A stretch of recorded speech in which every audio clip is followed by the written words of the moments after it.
Hello dear brothers and sisters. So welcome to Pothamil classes. So Pothamil வந்து பார்த்தீங்கன்னா நம்ம அழகு 7 வந்து பார்த்தீங்கன்னா நிறைய டாபிக்ஸ் இருக்கும். சரியா, திருக்குறள் வந்து அதே போல் வந்து பார்த்தீங்கன்னா அறநூல்கள் வந்து நிறைய டாபிக்ஸ் இருக்கும். அதில் கடைசி டாப்பிக்காக வந்து தமிழ் சான்றோர். அந்த தமிழ் சான்றோரில் பாரதிதாசன் பார்த்தீங்கன்னா இன்ஃபர்மேஷன் கொடுத்துருப்பாங்க. நிறைய வந்து பார்த்தீங்கன்னா பாரதிதாசன் அதே போல் வந்து பார்த்தீங்கன்னா தாராபாரதி இந்த மாதிரி நிறைய பேர் இருப்பாங்க. புரியுதா?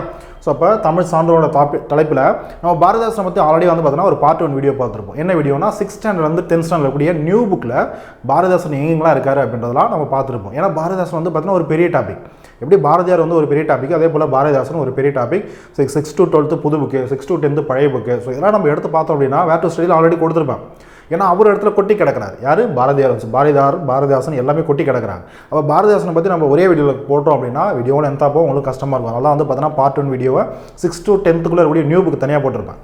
இந்த வீடியோ வந்து பார்த்தீங்கன்னா பார்ட் 2 வீடியோ. இது ஓல்டு புக்கில் 6 to 10th எங்கெங்கெல்லாம் பாரதிதாசன் பற்றி சொல்லியிருக்காங்களோ பாடல் வரிகள், பாடல் வரிகள், அதே போல் சொல்லும் பொருளும், அதில் கூடிய பாடலுடைய பொருள், ஸோ மற்ற ஒரு சில பாடல்கள் இதெல்லாம் எங்கெங்கே இருக்கோ எல்லாத்தையும் எடுத்து தொகுத்து வீடியோவில் பார்த்துட்டு போகிறோம். சரியா?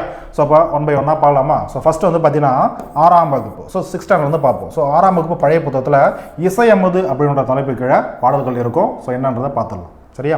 ஸோ பொதுவாகவே பாரதிதாசன், பாரதியார் இந்த மாதிரி இருக்கக்கூடிய கவிஞர்கள்லாம் வந்து பார்த்தீங்கன்னா பொதுவாக அந்த நிறைய கவிஞர்கள் வந்து பார்த்தீங்கன்னா அதான் சிலபஸ்லையும் கொடுத்துருப்பாங்க. ஸோ இந்த ஒரு காலத்து நவீன காலத்து கவிஞர்கள் எல்லாமே நம்ம அவங்களுடைய பாடல்கள் படிக்கும்போது பெருசாக வந்து பார்த்திங்கன்னா ரொம்ப புரிஞ்சிக்க முடியாததெல்லாம் ஒன்றும் பெருசாக இருக்காது. புரியுதா? ஸோ ஒரு நல்ல நாலேஜ் இருக்குது, நல்ல தமிழ் நாலேஜ் இருக்குது அப்படின்னாவே உங்களால் கண்டிப்பாக அதை என்ன சொல்ல வராங்கன்றது ஈஸியாக புரிஞ்சிக்க முடியும். அப்படி தான். ஏன்னா சங்க காலத்தில் சொல்லியிருக்கப்பட்ட 10 பாட்டு, 8 தொகை நூல்கள், 17 கீழ்க்கணக்கு நூல்கள், காவிய நூல்கள் இதெல்லாம் நம்ம அதில் சொல்லியிருக்கிற மாதிரி ரொம்ப கஷ்டமானதெல்லாம் கிடையாது. சொல்லும் பொருளை வச்சு தான் நம்ம படித்ததுக்கான புரிஞ்சிக்க முடியும் அப்படின்றதெல்லாம் கிடையாது. புரியுதா?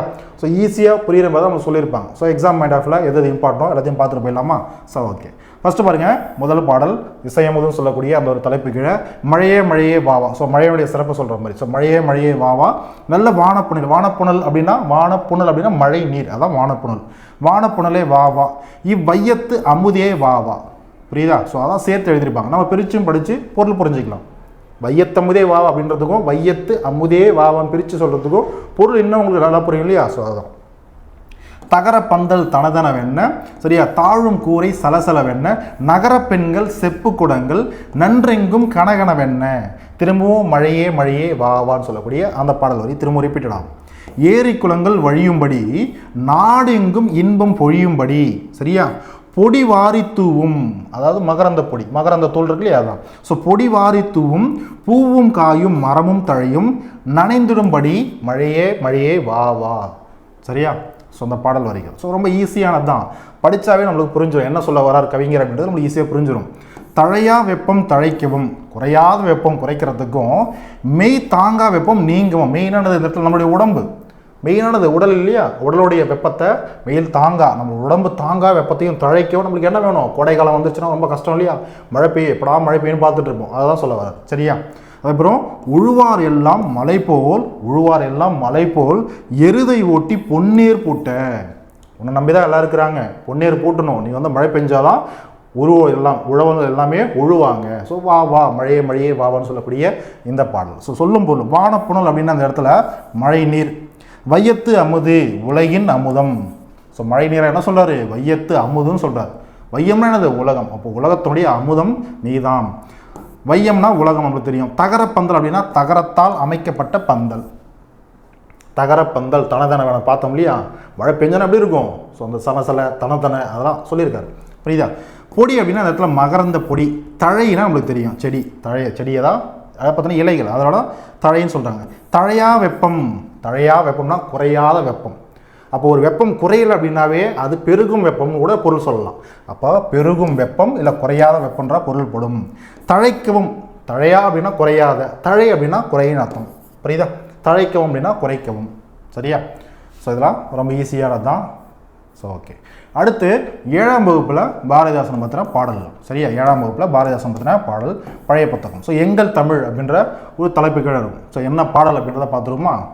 பாருங்க, இனிமை தமிழ்மொழி எமது நமக்கு இன்பம் தருபடி வாய்த்த நல் அமுது.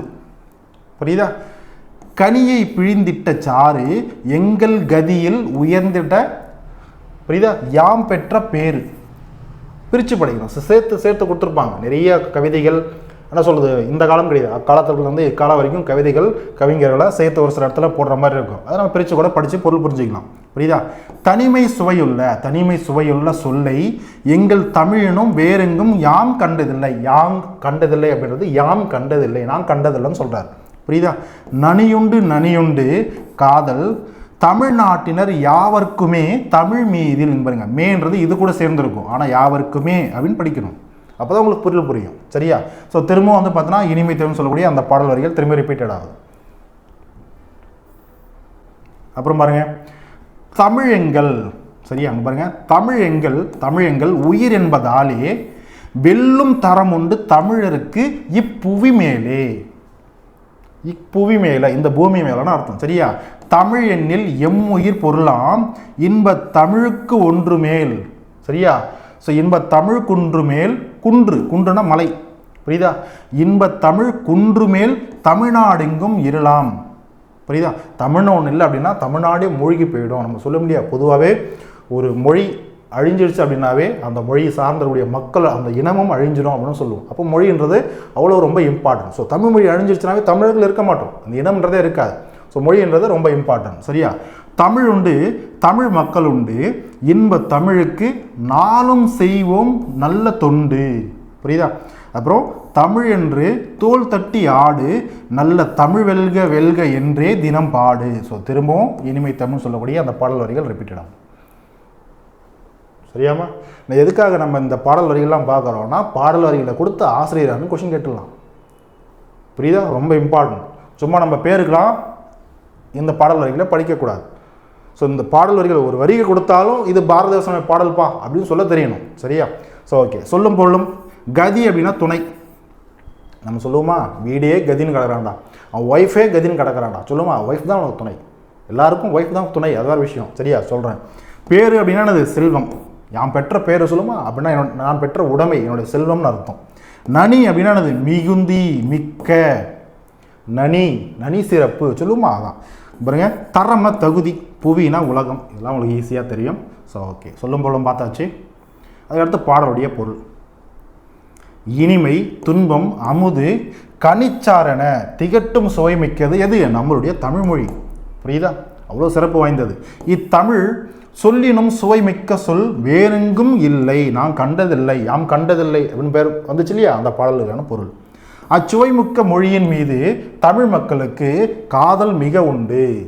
ஆதலால் தமிழ் எங்கள் உயிர் என்பதாலே எவரையும் வெல்லும் திறம் இப்புவி மேலே யாருக்குண்டு? தமிழர்களாகிய நமக்குண்டு.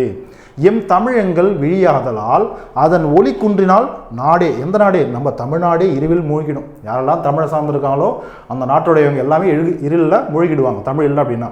எனவே தமிழ் இருக்கும் வரையே தமிழ் மக்களும் இருப்பர். புரியுதா? ஆதலால் நாளும் அதற்கு தொண்டு செய்வோம், நம் வாழ்வு தமிழ் என்று தோள் தட்டி ஆடுவோம். அது தரணியானது உலகம். தரணியில் நாளும் வெற்றி பெற பாடுபடுவோம் அப்படின்றது தான் இந்த பாடலுடைய பொருள். So okay fine. அதுக்கடுத்து 8ஆம் வகுப்பில் பழைய புத்தகத்தில் ஒரு சின்ன பாடல் மட்டும் கொடுத்துருப்பாங்க, பார்க்கலாமா? அங்கே பாருங்கள். கிளையினது மரத்துடைய கிளையினர் பாம்பு தொங்க. பொதுவாக இப்போ ஆலமரம் இருக்குன்னு வச்சுங்களேன், ஆலமரத்துடைய கிளை, அந்த கிளையில் பாம்பு தொங்குற மாதிரி இருக்கும். என்னது? அதனுடைய விழுதுகள். புரியுதா? விழுதுகளும் அதே மாதிரி தான் இருக்கும். உண்மையிலே பாம்பு தொங்கினாலும் அப்படி தான் இருக்கும். சரியா? ஒரு குரங்கு எப்படி அதை பார்க்குது அப்படின்றத வச்சு சொல்லியிருப்பார். கிளையினர் பாம்பு தொங்க விழுதென்று குரங்கு தொட்டு. கிளையில் பாம்பு தொங்கிட்டு இருந்ததான், அது ஆலமரத்தினுடைய விழுதுன்னு நினச்சி பாம்பு அதை தொட்டுடுச்சான். புரியுதா? ஸோ விளக்கினை தொட்ட பிள்ளை. ஒரு விளக்கினை ஒரு பிள்ளை. ஃபார் எக்ஸாம்பிள் விளக்கு எப்படி இருக்குன்னு வச்சுக்கோங்களேன். இப்போ வீட்டில் குழந்தைங்களாம் இருக்கும். புரியுதா? அப்படி எரிஞ்சிருக்குன்னு வச்சுக்கோங்க. வீட்டில் என் பொண்ணு கூட இருக்கா, என்ன பண்ணுவா, நம்ம ஒரு விளக்கு நம்ம ஏற்றோம் அப்படின்னா சின்ன குழந்தைங்க ஸ்டார்டிங்கில் அதுக்கு தெரியாது. என்ன பண்ணுவோன்னா, அது திரி இருக்குல்லையே, இந்த ஒரு சுடர் இருக்கு இல்லையா, அந்த சுடரை பிடிக்க போகும். அது பார்க்க அப்படி இருக்கும், அது பிடிக்கிறது ஒரு பொருள் மாதிரி இருக்கும், அது பிடிக்க போகும். பிடிச்சதுக்கப்புறம் தான் அது சுடுதுன்னு தெரியும், டக்குன்னு கையெடுத்துக்கும். ஸோ அந்த மாதிரி தான் விளக்கினை தொட்ட பிள்ளை வெடுக்கென குதித்ததை போல். ஸோ கிளையில் இருந்த அந்த பாம்பு விழுதுன்னு நினச்சிட்டு அதை தொட்ட அந்த குரங்கு எப்படி விளக்கினை தொட்ட ஒரு குழந்தை பார்த்தோன்னா டக்குன்னு, புரியுதா, அது வெடுக்குன்னு எடுக்குமோ அதே போல் அது வெடுக்குன்னு அது கையை எடுத்துருச்சு. அது மட்டும் இல்லாமல் பயந்து போய் கிளைதோறும் குதித்து தாவி கீழுள்ள விழுதையெல்லாம் ஒளிப்பாம்பாய் எண்ணி எண்ணி உச்சி போய் தன் வாளை பார்க்கும். ஸோ பயந்து போயிட்டு அடுத்தடுத்த கிளைக்கு ஜம்ப் ஆகும். எல்லா கிளையிலும் அந்த விழுதுகள் தொங்கும் இல்லையா, அந்த விழுதுகளை பார்த்தா கூட அதுக்கு திரும்பவும் அதே பாம்பு மாதிரியே தெரியும். புரியுதா? ஸோ இப்போ உச்சிக்கு போயிட்டு அப்பாடா இதுக்கப்புறம் எங்கேயும் இல்லைடா அப்படின்னு சொல்லிட்டு கீழே குடிஞ்சு பார்த்தா அதோடைய வால் தொங்கும் இல்லையா, அதுவும் பாம்பு நினச்சிட்டு அது பயந்துடும். ஸோ அந்த மாதிரி தான். சரியா? ஸோ அற்புதமான ஒரு கவிதை, சிம்பிளாக அழகாக சொல்லியிருப்பார், இன்ட்ரெஸ்டிங்காக இருக்கும். அதடுத்து பாருங்கள், காரிருள் அகத்தை, இன்னொரு பாடல். காரிருள் அகத்தில் நல்ல கதிரொளி நீதான், இந்த பாரிடை துயில்வோர் கண்ணீர் பாய்ந்திடும் எழுச்சி நீதான், ஊரினை நாட்டை இந்த உலகினை ஒன்று சேர்க்க பேரறிவாளர் நெஞ்சில் பிறந்த பத்திரிகை பெண்ணே. இந்த பாடல் வரிகள் யாருடையது? பாரதிதாசன். ஏன்னா அவர் தான் நம்ம பார்த்துக்கிட்டு இருக்கோம். சரியா? ஸோ அடுத்த பாடல் பாருங்கள். நூலைப்படி, சங்கத்தமிழ் நூலைப்படி, முறைப்படி நூலைப்படி. புரியுதா? படிடான்றத சொல்லியிருப்பார். எல்லாத்தையும் படிங்கப்பா, படித்தாதான் வாழ்வு அப்படின்றத சொல்லாமல் சொல்லியிருப்பார். சரியா? சொல்லாமல் இல்லை, சொல்லியே தான் சொல்கிறார். ஸோ காலையில் படி, கடும்பகல் படி, மாலை இரவு பொருள்படும்படி. சரியா? பொருளை படிக்கிற மாதிரி, பொருள் அறிகிற மாதிரி, நம்மளுக்கு தெரிகிற மாதிரி, என்ன படிக்கிறோமோ அதுக்கான பொருள் தெரிகிற மாதிரி படிடான்னு சொல்கிறார். சரியா? கற்பவை கற்கும்படி வள்ளுவர் சொன்னபடி கற்கத்தான் வேண்டும், அப்படி கல்லாதவர் வாழ்வது எப்படி? புரியுதா? அறம்படி, பொருள்படி, அப்படியே இன்பம் படி, இறந்த தமிழ் நான்மறை. சரியா? இறந்த தமிழ் நான்மறை பிறந்ததென்று சொல்லும்படி, திரும்பவும் தமிழ் நான்மறை பிறந்துடுச்சுடா அப்படின்னு சொல்கிறபடி வெறியோட படி தம்பி அப்படின்னு சொல்கிறார். சரியா? சாதி என்னும் தாழ்ந்தபடி நமக்கெல்லாம் தள்ளுபடி. புரியுதா? சேதி எப்படி தெரிந்து படி, தீமை வந்துடுமே மறுபடி. சேதி என்னான்னு தெரிஞ்சு படி, இல்லைனா தீமை வந்துடும் திரும்பவும் அப்படின்னு சொல்கிறார். சரியா? ஸோ பாவேந்தர் பாரதிதாசன். அதுக்கடுத்து பாருங்க, வள்ளுவனை பெற்றதால் பெற்றதே புகழ் வையகமே. ரொம்ப இம்பார்ட்டண்டான ஒரு மேற்கோள், பாரதிதாசனுடையது. சரியா? இருட்டறையில் உள்ளதடா உலகம், சொன்னது யாரு? பாரதிதாசன். அடுத்து புதியதொரு உலகம் செய்வோம், கெட்ட போரிடும் உலகத்தை வேரோடு சாய்ப்போம், பாரதிதாசன். சரியா? ஸோ பார்த்துக்கோ, ரொம்ப ரொம்ப இம்பார்ட்டன்ட். ஸோ அடுத்த ஒரு பாடல், தூளம் போல் வளர்க்கிளைக்கு. தூளம். சரியா? தூளம்ன்றது அதுவும் வந்து பார்த்தோன்னா ஒரு வகையான என்ன சொல்லுது, ஒரு உயரமாக இருக்கக்கூடிய ஒரு வகை மரம் கூட சொல்லலாம். புரியுதா? ஸோ ஆலமரம்லாம் அப்படி தானே இருக்கும். சரியா? ஆலமரம் எப்படி இருக்கும்? உயரமாக இருக்கக்கூடியது. சரியா? ஆலமரம் அதோட பயங்கரமாக இருக்கும். ஆனால் அதோடைய விழுதுகளே வந்து பார்த்தீங்கன்னா அந்த மாதிரி தூளமரம் எப்படி வந்து பார்த்தீங்கன்னா ரொம்ப உயரமாக இருக்குமோ அதே போல் விழுதுகள், ஆலமரம் எவ்வளோ கிளை உயரமாக இருந்தாலும் அங்கேருந்து பூமி வரைக்கும் வரும் இல்லையா, அதோடைய என்ன சொல்லுது தூண்கள் மாதிரி இருக்கும். ஸோ அதை பேஸ் பண்ணி தான் சொல்லியிருப்பாங்க. சரியா? விழுதுகள். ஸோ தூளம் போல் வளர்க்கிளைக்கு விழுதுகள் தூண்கள். தூளம் போடுற வளர்க்கிளைக்கு அப்படின்னா இந்த இடத்துல ஆலமரத்தை குறிக்குது. தூளம் போல வளர்கின்ற அந்த ஆலமரத்துக்கு அதோடைய விழுதுகள் தூண்கள் மாதிரி இருக்கும் இல்லையா ஆலமரத்தை சுற்றி. ஸோ அதுதான். ஸோ தூண்கள் ஆளினை இந்த இடத்துல ஆலமரம். தூண்கள் ஆளினை சுற்றி நிற்கும் அருந்திரல் மறவர்னா போர் வீரர்கள். அந்த ஆலமரத்தை சுற்றி இருக்கக்கூடிய அந்த விழுதுகள் தான் அந்த மரத்துடைய வீரர்கள் மாதிரி. புரியா? போர் வீரர்கள் மாதிரி. வேறோ வாளினை தரையில் வீழ்த்தி, அந்த விழுதுகள் இருக்கு இல்லையா, அதுதான் அது வாளினை, அதனுடைய வால் மாதிரி இருக்கிறது, கீழே போக முடியாது, வால் மாதிரி தான் தொங்கிட்டு இருக்கும், அதை தரையில் வீழ்த்தி மண்டிய பாம்பின் கூட்டம். அந்த விழுதுகள் ஆரம்பத்தில் நிறைய விழுதுகள் இருக்கும். அந்த எல்லா விழுதுகளும் எப்படி இருக்கும்? ஒரு பாம்பு ஒரு தலைகீழ் கட்டி தொங்க விட்டா எப்படி இருக்கும்? அந்த மாதிரி இருக்கும். சரியா? அதான் மண்டினா மண்ணோடு படர்ந்துருக்கக்கூடியது. இப்போ கீழே மண்டி போடு சொல்லுவோமா அப்படின்னா அது முட்டி எடுத்து தரையில் வைப்போம். புரியுதா? அப்போ என்னது தரையோடு நிற்கிறதுக்கு பேர், இல்லை தரையோடு முட்டி போட்டு இருக்கிறதுக்கு பேர், அதான் மண்டியன்னு அர்த்தம். சரியா? மண்டிய பாம்பின் கூட்டம். தரையோடு தொற்றக்கூடிய ஒரு பாம்பு எழுந்து அப்படின்னா நேராக பிடிச்ச நடமா எப்படி இருக்குமோ அதே போல தான் ஆலமரத்துடைய விழுதுகள் ஆலமரத்துக்கு கீழே இருக்கும். புரியுதா? ஸோ அதான் சொல்ல வர்றார். சரியா? மண்டிய பாம்பின் கூட்டம் நீலவான் மறைக்கும் ஆள்தான். அந்த வானத்தையே மறைக்கக்கூடிய அளவுக்கு அந்த மரம் இருக்கும் இல்லையா, அப்போ நீலவான் மறைக்கும் ஆள்தான் ஒற்றைக்கல் நெடிய பந்தல். ஒரே காலில் நிற்கக்கூடிய ஒரு பெரிய மரம். ஆலமரத்துடைய சிறப்பை சொல்கிற மாதிரி சொல்லியிருப்பார். சரியா?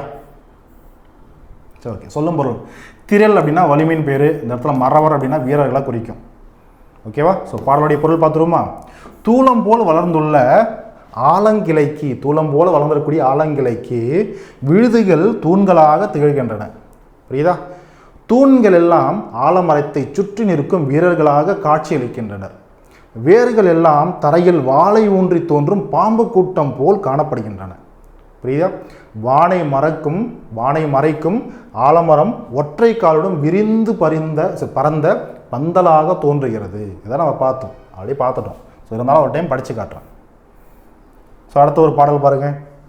நம்ம பார்க்குற பாடல் எல்லாமே பாரதிதாசனை தான், ஏன்னா டாப்பிக்கே அது பாரதிதாசன். ஸோ பார்த்துக்கோங்க. பெண்களுக்கு கல்வி வேண்டும், பெண்களுக்கு கல்வி வேணும். அதான் பெண்களுக்கு கல்வி வேணும், வேற ஒன்றும் கிடையாது. பெண்களுக்கு கல்வி வேண்டும் உலகினை பேணுதற்கே. திரும்ப சொல்றார், பெண்களுக்கு கல்வி வேண்டும் கல்வியை பேணுதற்கே. கல்வி இல்லாத பெண்கள் கலர் நிலம் அந்நிலத்தில் புல் விளைந்திடலாம், நல்ல புதல்வர் விளைதல் இல்லை. கல்வி இல்லாத பெண்கள் கலர் நிலம்ன்றது எதுக்கும் உதவாத நிலம், வேஸ்ட்லான்னு சொல்லும் இல்லையா? ஸோ அதுதான். புரியுதா? அப்போ கல்வி இல்லாத பெண்கள் கலர் நிலம் போன்றவங்க. அப்போ ஒரு கலர் நிலத்தில் பண்படாத ஒரு நிலத்தில் புல் விளையும், நல்ல பயிர்கள் அந்த இடத்துல விளையுமானா விளையாது. அதனால தான் அது வேஸ்ட்லான்னு நம்ம சொல்கிறோம். புரியுதா? அப்போ பெண்கள் கல்வி கற்கணும் அப்படின்றது இந்த பாடலுடைய பொருள். அடுத்த பாடல் பாருங்க. அடுத்த பாடல், அயலான் வீட்டின் அறையில் நடப்பதை, அயலான் வீட்டில், அதான் மற்றவருடைய வீட்டில் நடப்பதை எட்டி பார்க்காதிருப்பதற்காகவே. அயலான் வீட்டில் நடக்கிறத, மற்றவங்க வீட்டில் நடக்கிறத எட்டி பார்க்காம இருப்பதற்காக. ஸோ அயலான் வீட்டின் அறையில் நடப்பதை எட்டி பார்க்காதிருப்பதற்கே இயற்கை எண்ணெய் இப்பெண்களுக்கெல்லாம். ஸோ பெண்களை வச்சு சொல்கிறார். புரியுதா? ஸோ எல்லா பெண்களும் இது தவறாக எடுத்துக்க வேண்டாம். ஒரு காமெடியாக என்ன சொல்கிறது அப்படி கூட சொல்லலாம். சரியா? அப்படி தான் அவர் அந்த மீனிங்லாம் சொல்லியிருப்பார். ஸோ இயற்கை எண்ணெய் இப்பெண்களுக்கெல்லாம் குட்டை கழுத்தை கொடுத்தான். பெண்களுக்கு குட்டை கழுத்தை கொடுத்தான். உனக்கோ மயிலை சொல்கிறார். இது பெண்களுக்கு சொல்கிறது, இது பெண்கள் போன்றபடியே மயில். ஸோ மயில்களுக்கு சொல்கிற மாதிரி சொல்கிறார். உனக்கோ கரையொன்று இல்லாத கலாப மயிலுக்கு சொல்கிறார். கலாப மயில் அப்படின்னா என்னது? தோகையுடைய, அழகிய தோகையுடைய மயில் அர்த்தம். சரியா? கலாப மயிலே நிமிர்ந்து நிற்க நீள்கழுத்து அணிந்தான். சரியா? நீள்கழுத்து அளித்தான் அப்படின்னா என்னது? நிமிர்ந்து இருப்பதற்காக நீள்கழுத்து உனக்கு கொடுத்துருக்காங்க. நீ ஏன் பார்த்தனா குனிஞ்சிருக்க, உன்னுடைய கழுத்து நீண்டது, நீ எங்கே வேணாலும் எட்டி பார்க்கலாம் அப்படின்றது. புரியுதா? நல்லா பார்த்துக்கோங்க. இந்த ஒரு பாடல் பார்த்தீங்கன்னா இந்த இடத்துல பெண்களை குறை சொல்கிற மாதிரி இருந்தாலும் இந்த மயில்னு சொல்கிறது திரும்பவும் பெண்களையே கூட குறைக்கலாம். புரியுதா? ஒரு சில பெண்கள் அதுக்கான இந்த மாதிரி பார்த்தீங்கன்னா ஒரு எண்ணத்தோடு இருப்பாங்க இல்லையா? ஸோ அவங்களுக்கு இந்த வரிகள் பொருந்தும். ஒரு சில பெண்கள் பார்த்தீங்கன்னா அதெல்லாம் இல்லாமல் தான் சாதிக்கணும்னு இருப்பீங்க இல்லையா? ஸோ அவங்களுக்கு இந்த வரிகள் பொருந்தும். புரிஞ்சுதா? ஸோ அதை பார்த்துக்கோங்க. என்னடா பாரதிதாசன் நம்மளை இப்படி சொல்லிட்டாரே அப்படின்னு நினைக்க வேண்டாம். புரியுதா? அது காமெடியாக சொல்லியிருப்பார். இந்த இடத்துல மயிலை சொல்லியிருந்தான். ஆனால் அந்த மயிலும் ஒரு சில பெண்களாகிய சரி வாழ்க்கையில் சாதிக்க நினைக்கிற ஒரு சில பெண்கள் உங்களுக்கு பொருத்தமானது. ஸோ நீள் கழுத்தோடு எதையும் எட்டி பாருங்க. புரியுதா? அப்படின்னு சொல்கிறார். ஸோ அடுத்து 9ஆம் வகுப்பு பழைய புத்தகம். பாரதியாரை பற்றி புகழ்ந்து சொல்லியிருப்பார். வேற ஒன்றும் கிடையாது. பாரதியார் உலக கவி. பாருங்க, பாரதியார் உலக கவி. பாடலுடைய பொருளே வருதா? ஸோ இது அப்படியே கொடுத்துட்டு யார் சொன்னதுன்னு கேட்கலாம். பாரதியாரை பற்றி பாரதிதாசன். புரியுதா? ஸோ பாரதியார் உலக கவி. அகத்தில் அன்பும் பரந்துயர்ந்த அறிவினிலே ஒளியும் வாய்ந்தோர். சரியா? ஓர் ஊருக்கொரு நாட்டுக்குரியதான ஓட்டைச்சான் நினைப்புடையவர் அல்லர் மற்றும் வீரர் அவர். மக்களிலே மேல் கீழ் என்று வில்லுவதை கிள்ளிவிட வேண்டும் என்போர் அப்படின்னு சொன்னார். கிள்ளிவிட வேண்டும் அப்படின்னு சொன்னார். சீர் உயர்ந்த கவிஞரிடம், ஒரு உயர்ந்த கவிஞரிடம் நாம் எதிர்பார்க்கின்ற செம்மை நலம், எதிர்பார்க்கின்ற பண்புகள், அந்த செம்மை நலம் எல்லாமும் அவர் கண்டோம். எல்லாமே ஒரு சிறந்த ஒரு கவிஞனுக்கு உரிய இலக்கணம் எல்லாமே அவர்கிட்ட நம்ம கண்டோம் அப்படின்றத சொல்கிறார். புரியுதா? ஸோ பாரதிதாசன் பாரதியாரை பற்றி புகழ்ந்திருக்கக்கூடிய ஒரு பாடல். ஸோ அதுக்கடுத்து பாருங்க, எங்கள் பகைவர் எங்கோ மறைந்தார், இங்குள்ள தமிழர்கள் ஒன்றாதல் கண்டே. பாடலுடைய ஆசிரியர் யாரு? பாரதிதாசன் சொன்னது. ஸோ எல்லாருக்கும் எல்லாமும் என்றிருப்பதான பொது உடைமை பற்றி. சரியா? எல்லாருக்கும் எல்லாமும் கிடைக்கும், அதான் பொது உடைமை. எல்லாருக்கும் எல்லாமும் என்றிருப்பதான இடம் நோக்கி நகர்கின்ற இந்த வையம். புரியுதா? ஸோ இடம் நோக்கி நகர்கின்றது இந்த வையம். இல்லானும் அங்கில்லை பிறர் நலத்தை எனதென்று, மற்றவங்க நலத்தையும் என்னுடைய நலம் என்று தனி ஒருவன் சொல்லான் அங்கே. எங்கே? பொது உடைமைன்னு ஒரு நாட்டில் வந்துருச்சு அப்படின்னா அந்த இடத்துல இல்லாமைன்றதும் இருக்காது, எல்லாமே எனக்கு தான் அப்படின்னு சொல்கிறவனே இருக்க மாட்டான். ஏன்னா பொது உடைமை, எல்லாருக்கும் எல்லாமே கிடைக்கும். புரியுதா? ஸோ அந்த கருத்தை சொல்லியிருப்பார். பொது உடைமையை வலியுறுத்துகிற மாதிரி இந்த கவிதைகள் இருக்கும். சரியா? ஸோ இந்த ஒரு கவிதை ரொம்ப பெரிய கவிதை. ஸோ இருந்தாலும் படித்து காட்டுறோம் பாருங்கள். நம்ம ஏன் வந்து படித்து காட்டுறோம், ஏன் அதை நீங்கள் இதை பார்க்கணும் அப்படின்னா, நான் சொல்கிறத நீங்கள் காதில் வாங்கும்போது ஒரு வேளை ஓகே இந்த கிளாஸை நம்ம இதை பார்த்தோம்னா இந்த ஒரு வரிகளை சொன்னார், நம்ம காதில் கேட்டோம். ஏன்னா அந்த வரிகளை கொடுத்து ஆசிரியர் யாரும் சொன்னால் பாரதிதாசன், ஏன்னா பாரதிதாசன் கிளாஸில் நம்ம இதை பார்த்தோம் அப்படின்றது. ஒருவேளை நீங்கள் படிக்காமல் போயிட்டா கூட, படிக்கணும் சொல்கிறேன் நான், ஒருவேளை அங்கே உங்களுக்கு ஞாபகம் வராமல் போயிட்டா கூட இது உங்களுக்கு ஞாபகம் வருமே அப்படின்றதுக்காக தான் படிச்சும் நான் காட்டுறேன். புரியுதா? ஸோ ஓகே பாருங்க. ஒண்டமிழ்த்தாய் சிலம்படியின் முன்னேற்றம், ஒவ்வொன்றும் உன் முன்னேற்றம். புரியா? நம்ம தமிழ் வளருது அப்படின்னா நாமளும் வளர்றோம் தம்பி அப்படின்ற விஷயத்த ஃபுல்லாக சொல்லியிருப்பார், வேற ஒன்றும் கிடையாது. சரியா? கண்டறிவாய் எழுந்திரு நீ இளந்தமிழா கண்விழிப்பாய். புரியுதா? இறந்தொழிந்த பண்டை நிலம் புதுப்புலமை பழமை பெறும், சரியா, பழம்பெருமை அனைத்தையும் நீ படைப்பாய். இந்நாள் தொண்டு செய்வாய் தமிழுக்கு துறைதோறும் துடித்தெழுந்தே. உயர் தமிழ்த்தாய் இந்நிலத்தில் அடைகின்ற வெற்றியெல்லாம் உன்றன் வெற்றி அல்லவா. நம்முடைய உன்றன்னா உன்னுடைய அப்படின்னு அர்த்தம். உன்றன் வெற்றி அல்லவா. அயராதே, அதனால அசராத எழுந்திரு நீ இளந்தமிழா அறஞ்செய்வாய். ஓகே, அடுத்து பாருங்க. நாம் அடைந்த துயரந்தை, சரியா, நாம் அடைந்த துயரத்தை வழிதன்னை வாழ்வினில் ஓர் தாழ்மையினை துடைப்பாய். இந்நாள் செயல் செய்வாய், இந்த நாளில் இருந்து செயல் செய்வாய். தமிழுக்கு துறைதோறும் சீறி வந்தே. உணர்ந்திடுக தமிழ்த்தாய்க்கு வரும் தீமை உனக்கு வரும் தீமை என்றோ. தமிழ்த்தாய்க்கு ஒரு தீமை வருதுன்னா அது உனக்கு வரக்கூடிய தீமை நண்பா அப்படின்னு சொல்றார். சரியா? ஸோ பிணி நீக்க எழுந்திரி நீ இளந்தமிழா. புரியுதா? வரி புலியே பிற்றை நாளும் கனி செய்யும் இலக்கியம் செய். நல்ல இலக்கியத்தை கொடுங்க, செய்யுங்க. அறத்தை செய்யுங்க. விடுதலைக்குள் அழகு நாட்டில், இந்த நாட்டில் விடுதலையோடு செயல்படு. சரியா? பணி செய்வாய் தமிழுக்கு துறைதோறும் பழநாட்டானே. சரியா? அந்த பழமையான நாட்டுடையவனே அப்படின்னு சொல்றாரு, வேற ஒன்றும் கிடையாது. சரியா? அடுத்து பாருங்க. எது செய்ய நாட்டுக்கே என துடித்த சிங்கமே இன்றே இன்னே புது நாளை உண்டாக்கி தமிழ் காப்பாய் புத்துணர்வை கொணர்வாய். இங்கே அதிர்ந்தெழுக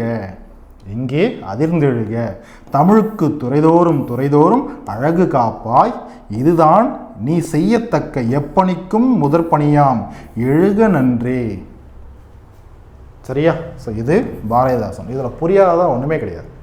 ஏன்னா இக்கால கவிஞர் அவங்க சொல்கிறது எல்லாமே நம்மளுக்கு புரியுது. என்ன ஒன்றா தூய தமிழ் இருக்கும், அவ்வளோதான். சரியா? ஸோ ஓகே, அதுக்கடுத்து 10ஆம் வகுப்பு பழைய புத்தகத்தில் இருக்கக்கூடிய பாடல். எளிய நடையில் தமிழ் நூல் எழுதிடவும் வேண்டும், இலக்கண நூல் புதிதாக இயற்றுதலும் வேண்டும். விலையுலகில் சிந்தனையில் புதிதாக விளைந்துள்ள எவற்றினுக்கும் பெயர் கொள்ள, சரியா, பெயர்களெல்லாம் கண்டு தெளிவுறுத்தும் படங்களோடு சுவடியெல்லாம் செய்து செந்தமிழை செழுந்தமிழாய் செய்வதும் வேண்டும். சரியா? எளிமையினால் ஒரு தமிழன், எளிமையினால ஏழ்மை, சரியா, எளிமையினால ஒரு தமிழன் படிப்பில்லை என்றால், ஒருத்தனுக்கு படிப்பில்லை அப்படின்றால் இங்குள்ள எல்லாரும் நானிடவும் வேண்டும். சரியா? எந்த வரிகளை கொடுத்தாலும் கொஸ்டின் கேட்கலாம். ஆன்சர் என்றது பாரதிதாசன். ஸோ ஞாபகம் வச்சுக்கோங்க. ஸோ சொல்லும் தெளிவுறுத்தும் அப்படின்னா விளக்கமாக காட்டுறது. ஸோ தெளிவுறுத்து அப்படின்னா அது விளக்கமாக செய்யலாம் அர்த்தம். சுவடி அப்படின்னா நம்மளுக்கு தெரியும், நூலை குறிக்குது. எளிமை அப்படின்னா வறுமையை குறிக்குது. நானிடமும் அப்படின்னா அது வெக்கப்படணும்னு அர்த்தம். சரியா? உலகியலின் அடங்கலுக்கும் அப்படின்னா வாழ்வியல் முழுமைக்கும் அர்த்தம். சரியா? தக்கத்தகாய, சரியா? ஸோ தகதகாய அப்படின்னா ஒளி மிகுந்த, தகதக அப்படின்னு சொல்லும் இல்லையா, தகதகாய அப்படின்னா ஒளி மிகுந்த. சரியா? சாய்க்காமை அப்படின்னா அழிக்காமை. நூற்கழங்கள் நூலகங்கள், கலைந்தோம் நீக்கினோம், தப்பிப்போம் நிலைத்து நிற்போம், இல்லை நிலைத்து நிறுத்துவோம் அப்படின்னு அர்த்தம். சரியா? ஸோ பாடலுடைய பொருள் ஸோ அப்போ நாங்கள் பார்த்தது தான். ஸோ ரொம்ப ஈஸி தான். ஸோ அதனால் எளிய நடையெல்லாம் அவங்களுக்கு கொடுத்துருப்பாங்க. நம்ம படித்து பார்த்தா எப்படி இருக்கும், ஒரு ஸ்டோரி படித்தா எப்படி இருக்கும் அப்படின்றத கொடுத்துருப்பாங்க. ஸோ தமிழ் நூல்களை எளிய நடையில் எழுதல் வேண்டும், இலக்கண நூல்களை புதிதாக படைத்தல் வேண்டும், உலகில் புதிய ஆய்வு சிந்தனைகளுக்கு தமிழ் படுத்தி விளக்கப்படங்களுடன் நூல்களாக்கி செழுந்தமிழாய் செய்தல் வேண்டும், வறுமையினால் தமிழன் ஒருவன் கல்லாத நிலை ஏற்படுமானால் இங்குள்ளோர் நம்மளுடைய தமிழர்கள் எல்லாமே நம்ம நாண வேண்டும் அப்படின்னு சொல்கிறார். சரியா? அதனால் எளிமையினால் ஒருத்தவன் கல்லாமைன்றது நடக்கக்கூடாது. ஸோ பல்வேறு துறை நூல்களை பிறர் துணையின்றி எல்லாரும் படித்தறிந்து கொள்ளும் வகையில், அப்படின்னா படித்து தெரிந்து கொள்ளும் வகையில் அர்த்தம். சரியா? தமிழில் அது மாதிரி நூல்களை வெளியிட வேண்டும், தமிழறிவை மதங்களுக்குள் அடங்காமை வேண்டும், இலவச நூல் நிலையங்கள் ஊர்தோறும் ஏற்படுத்துதல் வேண்டும், தமிழின் பெருமைகளை கூறுவதிலேயே காலம் கழித்தோம், குறைகளை நீக்கி புதுமைகளை படைத்தோம் இல்லை, உலகின் ஒளிமிக்க மொழியாக தமிழை வளர்ப்போம் வாரீர். So fine. ஸோ அதுக்கடுத்து ஒரு பாடல் பாருங்கள். ஸோ கடைசியாக ஒரு 3 பாடல் பார்த்துருவோமா? ஸோ பாரதிதாசன் இது வெல்லாதது இல்லை திருவள்ளுவர் சொல்கிறார். திருவள்ளுவன் வாய் விளைத்தவற்றுள் அப்படின்னா வள்ளுவர் திருக்குறளில் சொன்னது எல்லாமே என்னது? வெல்லாதது இல்லை, திருவள்ளுவன் வாய் விளைத்ததுவற்றுள். அடுத்து பாருங்க, பொல்லாதது இல்லை புரை தீர்ந்த வாழ்வினிலே, அழைத்து செல்லாதது இல்லை பொதுமறையான திருக்குறளில் இல்லாதது இல்லை இணையில்லை முப்பாலுக்கு இந்நிலத்தே. புரியுதா? ஸோ அப்போ செல்லாதது இல்லை, பொல்லாதது இல்லை, செல்லாதது இல்லை, வெல்லாதது இல்லை, இல்லாதது இல்லை அப்படின்னு வந்துச்சுனாவே அது பார்த்தீங்கன்னா பாரதிதாசன் முக்கியமாக இந்த வரிகள் எல்லாமே எதை பறைசாற்றுறது, எதை புகழ்ந்து சொல்லுது அப்படின்னா திருக்குறள். சரியா? ஞாபகம் வச்சுக்கோங்க. அதுக்கடுத்து பாருங்கள், வள்ளுவனை பெற்றதாவே புகழ் வையகமே. யார் சொன்னது? பாரதிதாசன். ஸோ வள்ளுவனை பற்றி. அதுக்கடுத்து இணையில்லை முப்பாலுக்கு இந்நிலத்தே, அதான் இந்த வரிகள். இணையில்லை முப்பாலுக்கு இந்நிலத்தே. புரியுதா? அதே போல் திருக்குறளில் இல்லாதது இல்லை சொன்னது யார்? பாரதிதாசன். திருக்குறளில் இல்லாதது இல்லை இணையில்லை முப்பாலுக்கு இந்நிலத்தே பாரதிதாசன் திருவள்ளுவரையும் திருக்குறளையும் புகழ்ந்து சொன்ன ஒரு வரிகள். ஸோ அவ்வளோதாம்மா. ஸோ இதோட பார்த்தீங்கன்னா 6th ஸ்டாண்டர்ட்லேருந்து 10th ஸ்டாண்டர்ட் ஓல்டு புக்கில் இருக்கக்கூடிய பாரதிதாசன் பற்றிய டாபிக் நம்ம ஃபுல்லாக கவர் பண்ணிடணும். சரியா? ஸோ உங்களுக்கு பிடிச்சிருக்கும், புரிஞ்சிருக்கும்னு நம்புகிறேன். ஸோ ஈஸியாக இருந்திருக்கும் நம்புகிறேன். ஸோ அழகாக நோட்ஸ் எடுத்து வச்சுக்கோங்க. மறுபடியும் நம்ம அடுத்த ஒரு கிளாஸில் மீட் பண்ணலாம். ஸோ அதே போல் 11th ஸ்டாண்டர்ட் 12th ஸ்டாண்டர்ட்லேயும் பாரதிதாசன் டாபிக் இருக்குது. அது வேணும்னா கீழே கமெண்ட்டை சொல்லுங்கள், அதையும் நான் எடுக்கிறேன். மேக்ஸிமம் அதை எடுத்து பார்ட் 3 நான் கொடுக்க ட்ரை பண்ணுறேன். ஆனால் அது 11th 12th பார்த்தீங்கன்னா கொஞ்சம் தான் இருக்கும். மேக்ஸிமம் பாடல் வரிகள் தான் நிறைய இருக்கும். ஸோ அதை நம்ம பார்த்துருவோம். சரியா? ஸோ அடுத்த ஒரு கிளாஸில் இருந்துச்சுன்னா அப்படின்னா பார்த்துருவோம். So okay. ஸோ வீடியோ பிடிச்சது அப்படின்னா என்ன பண்ணுவோம் உங்களுக்கு தெரியும், லைக் பண்ணி தம்ஸ் அப் கொடுங்க. மறுபடியும் அடுத்த ஒரு வீடியோவில் மீட் பண்ணலாம். So thank you.